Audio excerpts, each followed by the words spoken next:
day came without notice.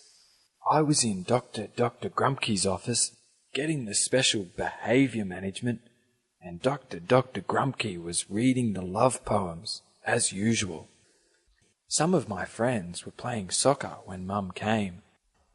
Of course, she was looking for me among the soccer players, but couldn't find me. Meanwhile, in Dr Grumpky's office, I was scratching my head, thinking deeply about what I should write. But I couldn't think of anything, because I hadn't done anything wrong. Besides, Dr Grumpky kept tapping her finger on the desk, which made me more nervous and frustrated. I took a quick glance at the bamboo stick. It looked more shiny and scary. Ugh! I shivered. Then I heard a knock on the door. Dr Grumpky never had visitors. Suddenly, all my hair stood up, and I dropped the pencil in panic. I'd never been so tense in my life. Holding my breath, I watched Dr Grumpky put down her book angrily and go to the door, frowning. She opened the door before the knocking finished the second time. I stretched my head to the side to see who was at the door. "Hello, my name is Pam, Edison's mum. Edison Thomas Newman." Mum outstretched her hand for a handshake, and then I saw her stretch her neck forward, looking at Dr Grumpky closely. Her smile was disappearing. "And I believe you are Cranky Pants?" I couldn't believe my eyes and my ears. Mum was standing there and called Dr Grumpky Cranky Pants? I couldn't shut my mouth, but left it half open with shock. Dr Grumpky crossed her arms slowly and leaned her body on one leg. I really wished I would have been able to see her face. "I'm Dr Grumpky." "Hey, don't you remember me? We were in the same class in grade 4 Darkville Primary School. I remember, because that's when my family moved to Darkville for a while. Don't you remember Isaac? Isaac Newman? Isaac is Edison's father now. You used to tease him a lot. And, yeah, what happened to you after that accident? Both Isaac and I moved out right after that accident, you know." I forgot to swallow saliva and almost dribbled. I swallowed it down, trying to make it quiet. My eyes were still fixed at what was happening right in front of me. "I'm sorry, but I don't know what you're talking about. Did you say you're Edison's mum? It's good you're here. You need to know what your son's like at school, if he's not the same at home," she said very coldly. Mum stared at Dr Grumpky dumbly.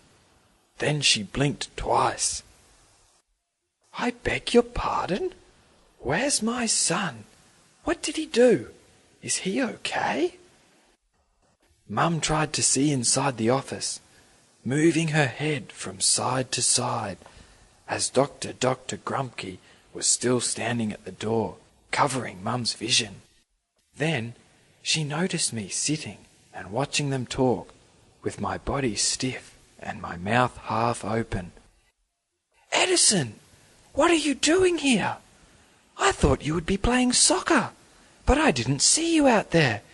And you're doing—" Mum's gaze moved from me to Dr Grumpky, who kept a malicious smile on her face. "What have you done to my son, you cranky pants?" She clenched her fists. I could see veins bulging out on her fists. "Calm down, Mrs. Newman. And I told you, my name is Dr Grumpky. I'd like you to call me Dr Grumpky." Mum dropped her jaw and seemed struck dumb for a moment. I could hear her next words coming out from her clenched teeth. "Whatever your name is, I don't care. What is my son doing here in your office at this time?" "Your son is getting special behaviour management. Didn't you know that? Your son is such a troublemaker. He has made a lot of trouble at school. He needs more discipline. What do you teach him at home?" Dr. Grumpky turned around and smiled at me maliciously. "Excuse me, my son is a good boy. What trouble? What has he done?" "Ha! A good boy? He keeps making trouble with his stupid experiments, which do lots of physical damage to his classmates, just like his dad did. He needs to learn to behave himself. Because you don't teach him well at home, I'm giving him extra lessons. You should thank me for that." Dr. Grumpky pointed at Mum with her finger, and Mum was shivering with anger. "Oh, excuse me, I don't teach him well at home?" Well, well. Who did all the bad things at school before? Who was it that kept disturbing and bothering everybody in the class at Darkville Primary School? Ha! Who did all the stupid experiments that bothered everybody in the class? And who supported him and played a guardian angel when she was a princess wannabe snobbish spoilt brat? What? This is ridiculous. I should talk to the supervisor. You're not a good teacher, even though you're a doctor, you cranky pants. Supervisor? I am the supervisor here, and I'm sorry to tell you that the principal is away for a while, which means I'm in charge. Please call me Dr. Grumpky. I've got 2 PhDs. I could see Mum shivering with anger and frustration. What? I can't believe this is happening. I'll talk to the principal about this when he comes back. You must stop what you're doing to my son right now anyway, or you'll be in trouble. I mean big trouble. I'm not afraid, Mrs. Newman. You can take your son with you now. He's done for the day, I think. I'll see you on Monday, Edison. Dr. Grumpky kept smiling, and Mum was still shaking with anger and frustration. But she managed to say calmly, "Edison, take your bag and let's go."